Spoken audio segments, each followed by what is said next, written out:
Pozdravljeni.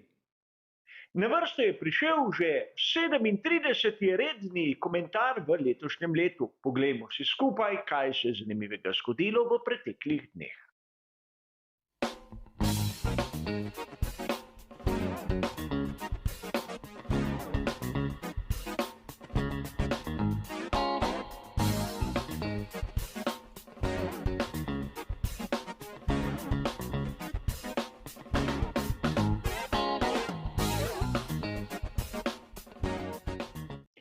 Tudi tokrat se bomo kot običajno dotaknili 4 različnih tem, kjer bom skušal dati poudarek na vse tiste novice, ki po mojem mnenju niso dobile dovolj pozornosti v preostalih virih, ki se ukvarjajo s Formulo 1 ali pa potrebujejo dodatni komentar.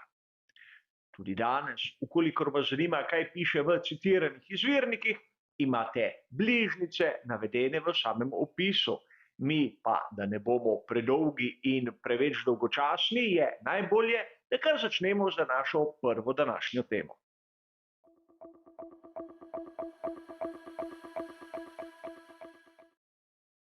Na italijanskem spletnem portalu Daguspia smo lahko 11.9. zasledili izjemno zanimiv in po svoje tudi zaskrbljujoč članek. V njem avtorji analizirajo, kaj bi si morda želel John Elkann za prihodnost. In seveda, John Elkann v sami Italiji je izjemno pomembna ter močna oseba. Govorimo o skupini Stellantis, govorimo o raznih časopisih, govorimo o Juventusu in konec koncev govorimo o Ferrariju. In če nas prvi lastniški deleži ne zanimajo toliko, kot seveda oni zadnji, je prav, da slednjim posvetimo tudi največ pozornosti. John Elkann naj ne bi bil zadovoljen z rezultati scuderie Ferrari. In marsikdo bo sedaj dejal, kdo pa je. A po drugi strani, po njegovem mnenju, naj bi prav to pomanjkanje rezultatov, pomanjkanje naslovov, že resno vplivalo, in to negativno, na sloves celotne znamke. In seveda, če smo pravzaprav iskreni, zadnji naslov svetovnega prvaka scuderie Ferrari je tisti konstruktorski iz davnega leta 2008. Čeprav sam dvomim, da to pomanjkanje naslovov je negativno vplivalo na prodajo cestnih superšportnih avtomobilov znamke Ferrari, je treba poudariti, da lastnik je John Elkann in ne jaz. In pravzaprav avtor navaja 2 možni rešitvi za to težavo. Prva je neka tehnična revolucija znotraj same ekipe, ki naj bi morda pripeljala do ponovnih naslovov, ponovnih zmag. Res je, da konec leta 2022 so odslovili Mattijo Binota, ampak kar se tiče tistega tehničnega ustroja, je ostalo vse dobesedno po starem. In tudi v bližnji prihodnosti kakšnih revolucij ne vidimo. Ampak po drugi strani obstaja še bistveno bolj drastična rešitev. To, da bo družina Agnelli Ferrari enostavno prodala. Sam ne verjamem v to rešitev, kajti prvo se je treba vprašati, kdo bi pa sploh Ferrari kupil. Namreč danes v tem trenutku v sami Evropi ga ni proizvajalca avtomobilov, ki bi imel mesto za Ferrari v svojem portfelju. Stellantis je že tako ali drugače izven igre, kajti ali bo John Elkann prodal Ferrarija svoji lastni skupini? Dobro, da se zgoditi tudi to, čeprav se meni zdi malo verjetno. Po drugi strani imamo skupino Volkswagen, ki ima v svoji sredini že tako ali drugače kar nekaj prestižnih, luksuznih, superšportnih znamk. Govorimo o Lamborghiniju, govorimo o Bentleyju, govorimo o Bugattiju. In poleg tega so že začeli z aktivnosti za vstop v Formulo 1.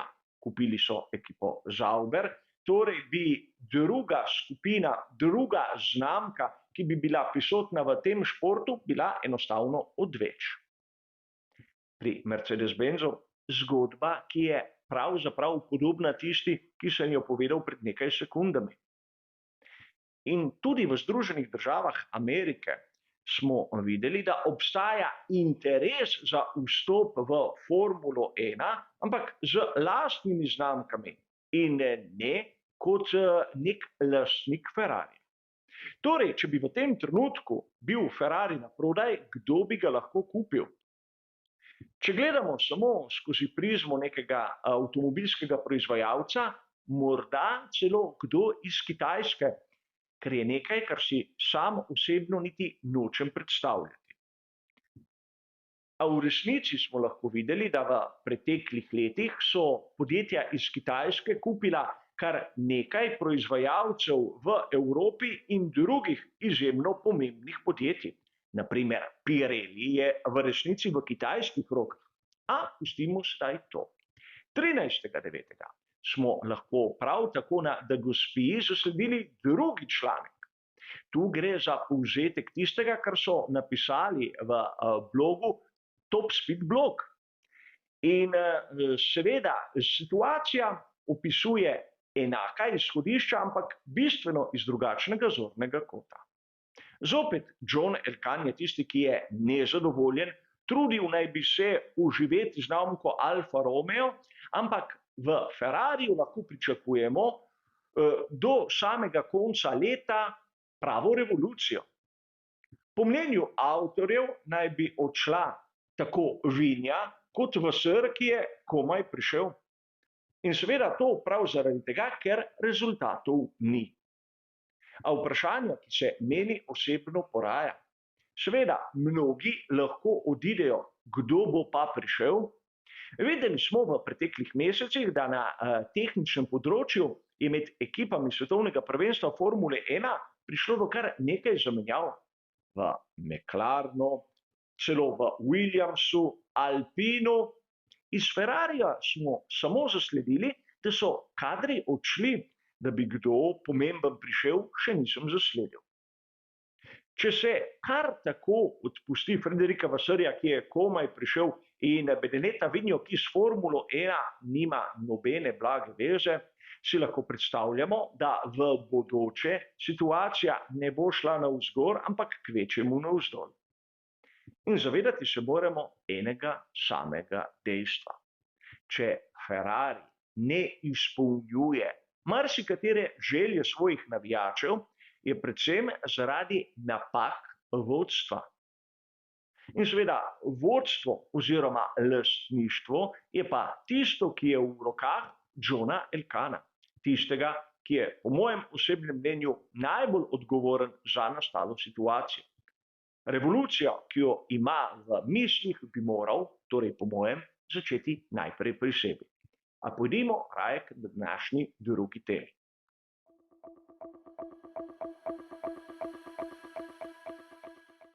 Kot smo lahko brali na italijanski verziji spletnega portala motorsport.com 12. septembra, naj bi ekipa Andretti dobila tisto neformalno povabilo za postati 11. ekipa v svetovnem prvenstvu Formule 1.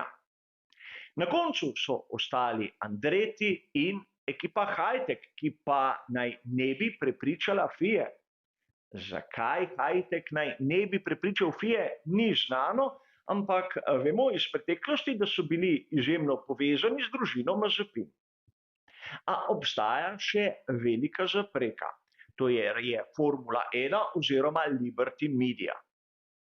Andretti, ukolikor bi si želel vstopiti v Formulo 1, naj bi imel ogromno podporo pri Renault Alpinu, od katerih bi v sezoni 2025 pobral celotni zadnji del bolida. In v britanskem Brandburyju imajo že strukturo, katera naj bi bila pripravljena z določeno število kadrov in tako naj ne vidijo nekih bistvenih ovir, zakaj ne bi imeli že od leta 2025 11 ekip. A obstaja še kar nekaj zadržkov. Najprej ta, da bi morala nova ekipa položiti 200 milijonov varščine za vstop v svetovno prvenstvo Formule 1. Ampak tu bi lahko dejali, da imamo celo neko rešitev. Alpine oziroma skupina Renault je tista ekipa, ki je najbolj na majavih temeljih za prihodnost Formule 1. Če bi spustili v to formulo še ekipo Andretti kot njihovo stranko, bi zadeva bila bistveno bolj stabilna. In to bi bil morda dovolj dober argument, da v prihodnje bomo videli 11 ekip in ta nova ekipa naj bi bila tista, ki si jo želita Mario in predvsem Michael Andretti. Čeprav mi, navdušenci, nismo dobili niti enega tehničnega zagotovila, da bodo pri novi ekipi konkurenčni, verjetno marsikaterega strokovnjaka pri FIA to ni skrbelo. A videli bomo, kaj se bo zgodilo v prihodnosti. Gre za neuradne novice in do začetka sezone 2025 je še kar precej časa. A pojdimo k naši tretji današnji temi.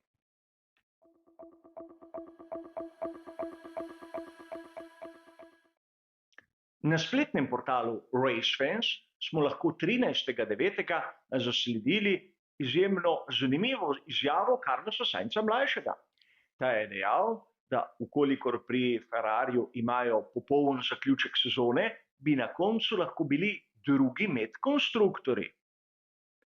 In seveda, na vikendu posvečenemu veliki nagradi Italije so zaostanek do Mercedesa iz 54 točk zmanjšali na 45. Med konstruktorji so prehiteli Aston Martin in do konca sezone je še kar nekaj velikih nagrad. A zavedati se moramo dejstva, da Monza za Ferrari je nekaj posebnega in tu pokažejo bistveno boljšo formo kot na marsikateri drugi prihajajoči dirki. Smo prepričani, da bo Ferrari prav tako konkurenčen tudi na veliki nagradi Singapurja, veliki nagradi Japonske, na tistimo, kar bo sledilo v Braziliji, Austinu, Vegasu in še bi lahko naštevali.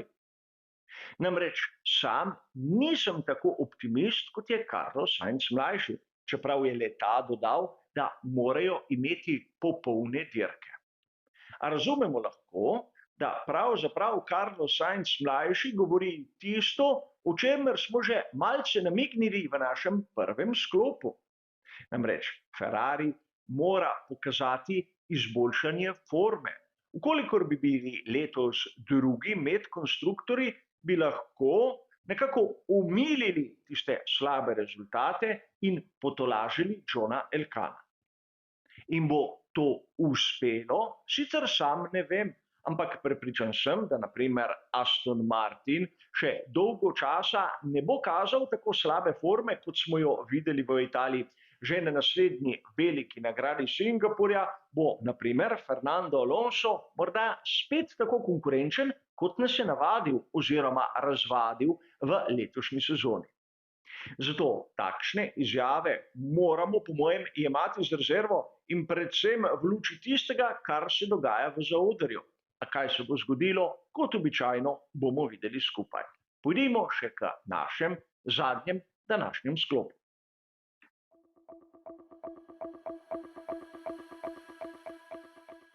Za naš današnji zadnji sklop pa nekoliko neobičajna novica. Objavljena je bila na italijanski Gazzetta dello Sport 9. septembra. Na prodaji je bivalnik Newell 450D Icon, ki ima izjemno bogato zgodovino v Formuli 1. Namreč leta 1998 so ga napravili čisto po naročilu Jacquesa Villeneuva. Mogoče ga je še zmeraj kupiti na spletni strani Autotrader, njegova cena pa se giblje okrog 99.000 evrov, kar je približno 10% tistega, kar naj bi Villeneuve plačal pred nekaj desetletji. In poleg tega je imelo to vozilo še enega znamenitega lastnika, to je Jenson Button. In seveda v takem bivalniku je možno dobiti marsikateri luksuzni pripomoček, talno gretje, pralni stroj, opremljeno kuhinjo, ne bomo naštevali vsega. A konec koncev bi vas rad opozoril na, po mojem osebnem mnenju in po mojem osebnem okusu, na rahlo bizarno posteljo. Ko sem sam zagledal to fotografijo, sem se le nasmehnil. Osebno dvomim, da so okusi Villeneuva in Batna taki, ampak kdo ve. Zanimivo pa je, da to vozilo, ki ima bogato zgodovino tudi med ljubitelji Formule 1, ne dobi takoj nekega kupca, ki bi bil pripravljen žrtvovati sicer visoko ceno za ta zanimiv kos zgodovine. Videli bomo, ali bo vozilo dobilo novega lastnika. Zaenkrat, kot ste razumeli, bo pa to vse. Hvala za vašo pozornost in nasvidenje.